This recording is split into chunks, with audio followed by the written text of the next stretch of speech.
Hi everyone. तो देखो, अगर केमिस्ट्री में 180 मार्क्स स्कोर करना है तो आपको आउट ऑफ एनसीईआरटी पढ़ना चाहिए या नहीं पढ़ना चाहिए। मतलब देखो, NCERT is enough for chemistry और not. It is the basic simple question आपके पास है और इसे हम बहुत ब्रीफली डिस्कस करने वाले फैक्चुअली। शायद ही किसी ने किया होगा यूट्यूब के ऊपर या तो किसी भी प्लेटफॉर्म के ऊपर। तो बेसिकली मैं आपके मतलब बेसिक हमारा टारगेट क्या है, 180 160 मार्क्स इतना बेसिक टारगेट है। तो इसे स्कोर करने के लिए एनसीईआरटी तो पढ़नी पड़ेगी। यू नो कि एनसीईआरटी के ऊपर पूरी organic chemistry, inorganic chemistry as it is type बनती है और फिजिकल केमिस्ट्री में थोड़ी सी दिक्कतें हो सकती है। मगर एक इंपॉर्टेंट चीज बताओ, पास्ट टाइप के क्वेश्चन उठा के देख लो। रेयरली एक आध दूसरा क्वेश्चन आउट ऑफ एनसीईआरटी बनता है, out of 45 questions.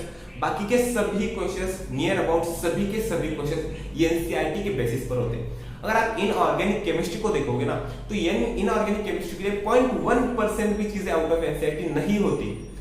As it is NCERT को छापा जाता है। ऐसा क्यों? इनऑर्गेनिक केमिस्ट्री में आउट ऑफ एनसीईआरटी क्वेश्चन क्यों नहीं बनते?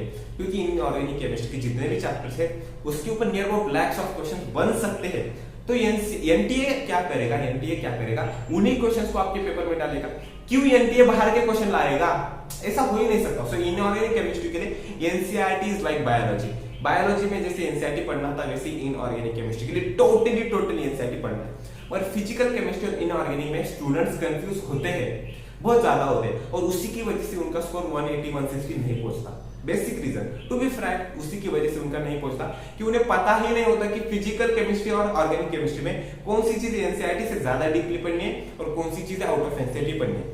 तो बेसिक फर्स्ट क्वेश्चन का आंसर मैं दूंगा कि आपको तीनों के लिए, इनऑर्गेनिक, ऑर्गेनिक, फिजिकल के लिए एनसीईआरटी को फर्स्ट प्रायोरिटी रखनी है। क्योंकि 180 मार्क्स एक नेक्स्ट टारगेट होना चाहिए, उससे पहले एक टारगेट होना चाहिए 160 मार्क्स। ठीक है, 180 बाद में स्कोर करना है, 160 पहले स्कोर करना है। इतना बेसिक याद कर लो। तो 160 स्कोर करने के लिए आपको एनसीईआरटी को टोटली भगवान मान के चलना है। ठीक है, आपकी एनसीईआरटी आपकी भगवान है केमिस्ट्री और बायोलॉजी में। तो आप एनसीईआरटी उसे फॉलो करोगे। मगर आउट ऑफ एनसीईआरटी का फंडा क्या होता है? ठीक है, जैसे कि जनरल ऑर्गेनिक केमिस्ट्री, फिर से सुन लो, general organic chemistry GOC and the hydrocarbons.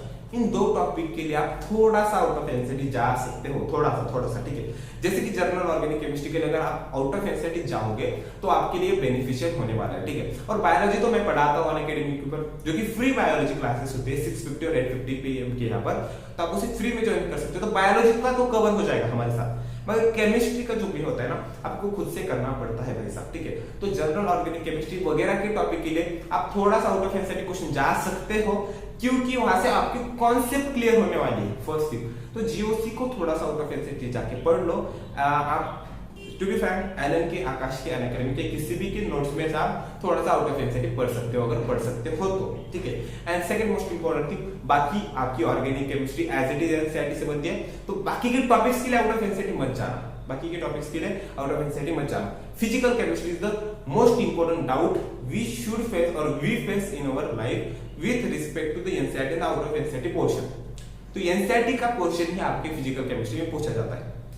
Basic के लेवल पर एनालिसिस बता दो आपको, तो 15 क्वेश्चन जो बनते हैं आपके फिजिकल केमिस्ट्री में से, उसमें से near about 7 to 8 questions theory based होते हैं। थ्योरी बेस्ड बोल रहा हूं, ठीक है, बेस्ड BASD। ठीक है, तो बेस्ट होते हैं आपके थ्योरी के ऊपर, और जो भी नियर अबाउट 7-8 क्वेश्चन बचते हैं वो आपके क्या होते हैं, न्यूमेरिकल बेस्ड क्वेश्चन होते हैं। तो most important thing, theory based question, all एक ना एक क्वेश्चन, सभी का सभी क्वेश्चन जो होता है थ्योरी के ऊपर का, आपकी एनसीईआरटी से रिलेटेड होता है, तो एनसीईआरटी का ही क्वेश्चन होता है। एंड जो भी आपकी न्यूमेरिकल्स बनते हैं उसमें से एक आध दूसरा क्वेश्चन आउट ऑफ एनसीईआरटी होने के चांसेस होते हैं, और भी नियर अबाउट 20-30% चांसेस होते हैं कि उससे बाहर आ जाए। ठीक है, मगर जो भी फिजिकल केमिस्ट्री थी वो भी आपकी पूरी एनसीईआरटी बेस्ड ही आने के चांसेस होते हैं। अगर 20-30% एक आध क्वेश्चन आ भी गया, ठीक है, तो वो भी कोई बिग डील नहीं है हमारे लिए। उस एक क्वेश्चन के लिए क्यों हमें पढ़ना है आउट ऑफ एनसीईआरटी? क्यों पढ़ना है? पहले एनसीईआरटी परफेक्ट कर ले, बायोलॉजी की एनसीईआरटी परफेक्ट कर ले, केमिस्ट्री की कर ले, और फिर बाद में अगर टाइम भी बचता है तब हम आउट ऑफ एनसीईआरटी देखेंगे। अभी नहीं देखेंगे, अगर टाइम बचता है तब ही हम देखने वाले हैं। तो मोस्ट इंपॉर्टेंट थिंग, इसमें से जो भी आपको सीख मिली उसे यूटिलाइज जरूर करना, एंड हमारी अनअकैडमी के फ्री बायोलॉजी क्लासेस को ज्वाइन करना भूलना मत। सभी चीजों के लिंक आपको, टेलीग्राम की लिंक, अनअकैडमी की लिंक, इंस्टाग्राम की लिंक, सभी की लिंक आपको मिल जाएगी। कमेंट सेक्शन में आप आपके डाउट जरूर पूछ लेना, and follow us on the YouTube as well as everywhere. तो आपको लेटेस्ट अपडेट्स मिलते जाएंगे और ऐसी अमेजिंग चीजें मिलती जाएगी। Have a nice